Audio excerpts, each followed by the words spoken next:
So, Jesse, this is your hmm second time, again with like a long series, but this time it's a TV show. So, I want to start by asking you, especially for TV, because I think a lot of us watch TV reflexively, it's like a wind down activity. What do you think it takes Yeah. to make an episode of a TV show stand out and maybe even be like a tale of our time? So for me, I feel like this is definitely more unique to TV. And it doesn't happen all that often, but every once in a while, you'll find an episode of some show that just really reaches out and hits you where you live.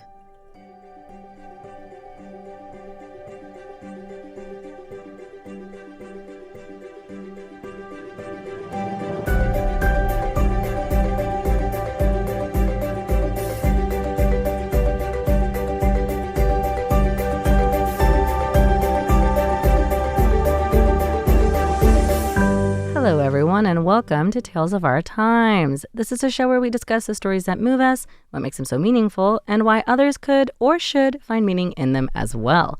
This is not a spoiler-free show, so bear that in mind as you continue to listen. We tackle books, movies, podcasts, and more. Where there's a Where there's a story, there's a reason to read. And joining me today, once again, to my great pleasure, is my younger sibling, Jesse Stevens, joining us from Seattle, Washington. Welcome, Jess. Hey, thank you so much for having me. I really appreciate getting the opportunity to talk about this specific episode. It's going to be good. Yeah. Well, I'm really excited because, as we said on the phone call while we were setting up, you really only message me or come to me when you have had like a powerful moment with a story or an interaction, which is exactly what I'm all about here. Oh, So I'm really excited yeah, about this. I literally only bring you giant pieces of media that's very long or things that have sort of emotionally mugged me, for lack of a better word. But hey, some people might not have Yeah. heard your first episode. So is there anything you want to Yeah. say to introduce yourself? Hi, my name is Jessica. God, I think I'm 29 now. Relevant for this particular episode, I've spent the last decade performing with the Vicarious Theater Company, which is a shadow cast for the Rocky Horror Picture Show. So the show that we're talking about today is Bob's Burgers. I think of it as like kind of a very wholesome adult TV show, which I think is not very Oh, common for that it genre. really is. I think it does a really good job of showing not only a healthy family dynamic, but Hmm. like a realistic family dynamic. Amanda, I think you can agree with me. We grew up with two other siblings.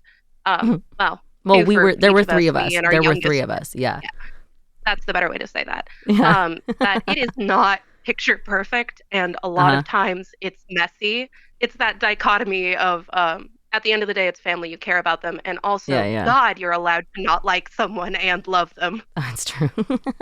One of those like something here for everyone, right? So anyway, Oh, for we sure. can't cover the whole series. Jessica, what episode are we covering today? So we are covering the season 11 finale, episode 22. It's called Vampire Disco Death Dance. You actually I didn't know, tell me the it's name of it really until right good. now. I I, didn't you know, even I know always that's what forget was that's the coming. name of it. And the second it hits you, it's like, oh my God, The what is this? DDDD. This particular episode aired May 23rd of 2021 and was written by Lauren Bouchard, Jim Dattervey, and Stephen Davis. All right. Perfect. So, like with all the other series for everybody out there, I'm going to try and give like a quick, more substantial summary of like what happens episode to episode and the need to know people. And then I'm going to hand it over to Jesse to give us a summary of what happens in this exact episode. So I think we're ready to go. I'm just going to jump in. Is there anything else you think that we need to know before we get started with that? One of the reasons this episode is so impactful to me is it really is a love letter to the film The Rocky Horror Picture Show. Mm-hmm. I think the best way to describe it, just very briefly, Mm-hmm. is it's the best piece of trash media. It's so bad that it's good. It has a lot of cultural significance for the Yeah. queer community, but has continued to stay because it's really an interactive experience. They show the movie, people yell at the screen, you throw things. If it's a shadow casted performance, there are people underneath the movie also acting out the movie, usually making fun of it. Okay, let's just get right into it. So, Bob's Burgers is a TV show, and it centers around a family called the Belcher family, who run a family business called Bob's Burgers. It mostly takes place in the burger shop with like their drama with customers, drama with the rival pizza shop across the street. A little bit about the main characters. Bob is the father. He's a responsible person, but like he sometimes gets like carried away in his job. He's the straight man to like everybody else's kind of craziness. Then there's his wife, who's like really just super supportive. So they have 3 kids. Tina is the oldest one. We're going to be talking about her a lot today. She's around 13. She's a socially awkward person who gets like, think about a teenager, right? She's insecure. She freezes up. She has huge crushes. The middle child is Gene. He's the only son. He's 11 years old. And then the last one is Luis, who is 9. So, with that out of the way, Jesse, can you give us a summary of the episode Vampire Disco Death Dance? Oh, I'd be delighted. So this particular episode sort of has an A plot and a B plot, and we're mostly going to focus on the A plot. We start the episode with Tina, who is really struggling to find her footing and figure out where she fits in. The episode actually starts with just sort of telling us off the bat that her friends are very boring and kind of the worst. They're obsessed with this new game at school that they've made up called Drinking or Not Drinking, where the entire point is people have to guess if you're drinking or not drinking. And Tina sees this and goes, "This is the stupidest thing I've ever heard of." And the rest of her friend group are fully obsessed with it. At one point in time, they say, "This game is who we are now." Okay, and Tina's really struggling with that. So she comes home and is trying to practice for this game. And everyone's for like, drinking or not drinking? For drinking or not drinking.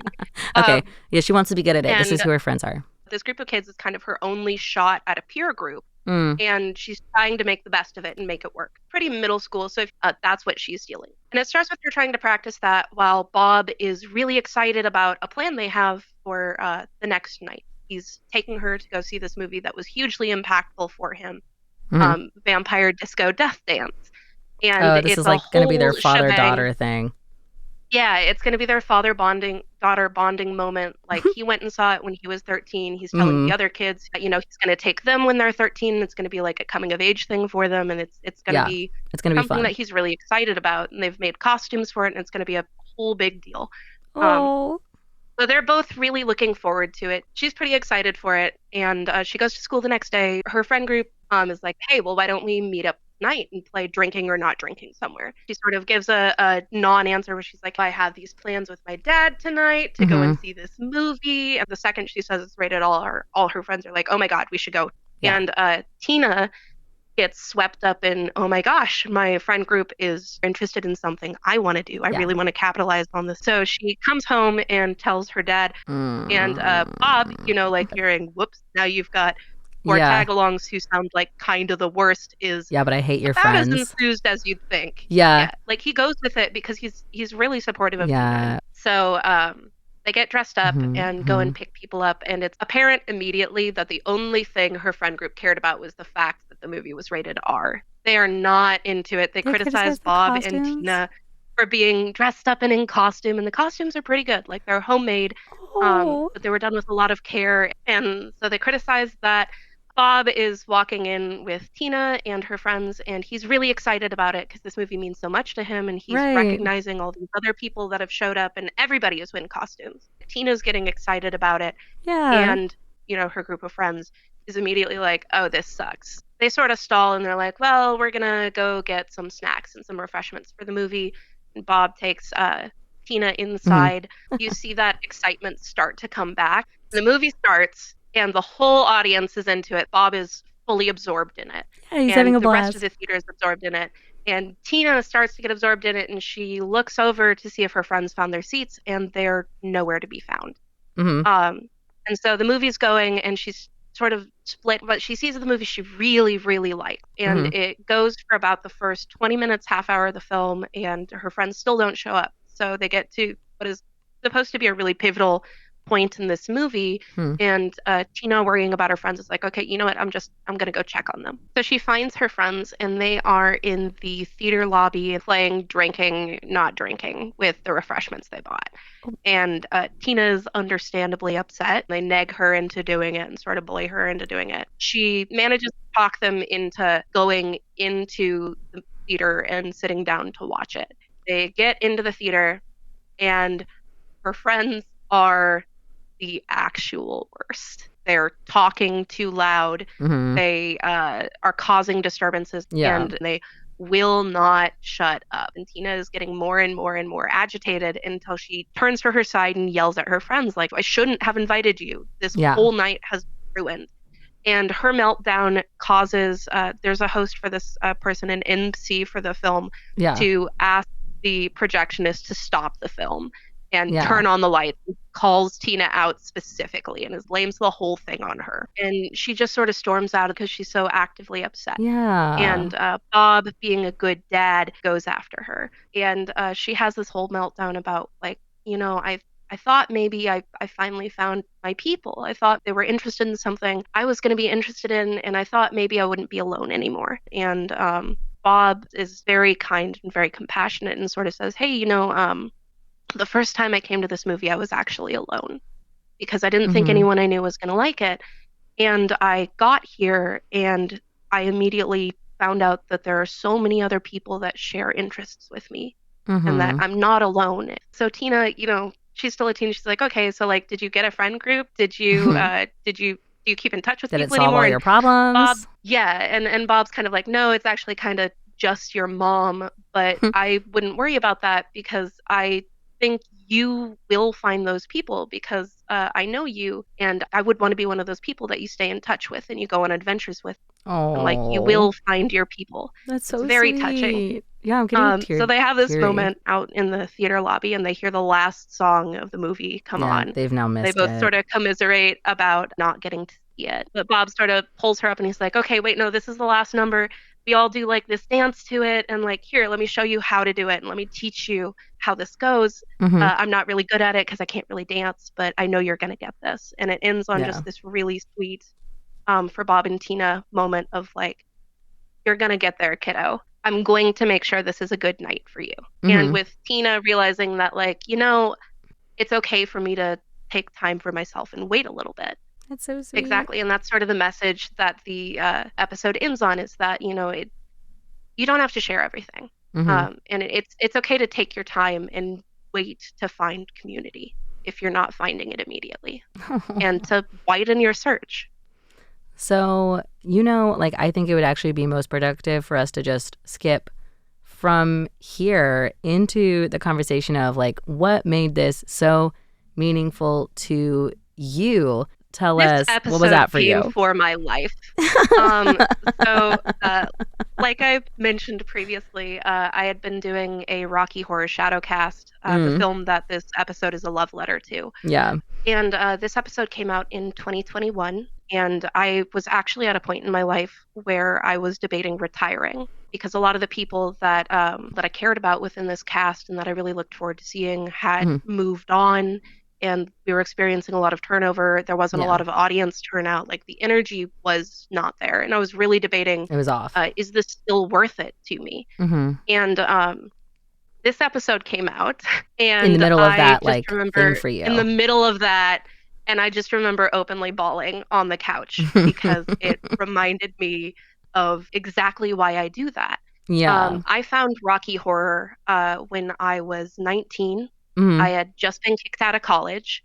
Hmm. I was in a pretty bad depressive state, Yeah. and I'd been forced to come home sort of in failure, and really didn't know what to do with myself or Hmm. what sort of social circle I was going to have anymore because a lot of Yeah. the people that I did know had moved on. And I'm a person that has always really struggled to find community and to Hmm. build friendships like that. And I came home and I remembered I had wanted to do one thing for myself that was going to be nice.